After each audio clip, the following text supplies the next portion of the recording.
سلام. اصلا نگران نباش، این مشکل خود منم داشتم.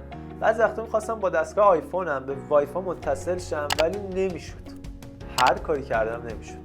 ولی خب یه چند تا راه پیدا کردم، امتحان کردم که جواب داد. امروز یکی از راه‌ها رو قراره بهتون آموزش بدم. بریم سراغ آموزش.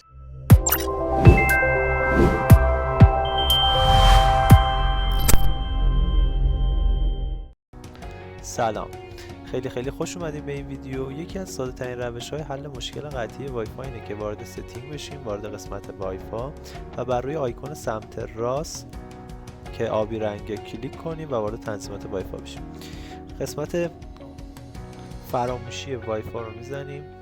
بله، ثبت میکنیم تا وایفا دوباره برامون لود بشه و دوباره مجدد پسورد رو وارد میکنیم. با این کار میتونیم خیلی راحت مشکل قطعی رو حل کنید.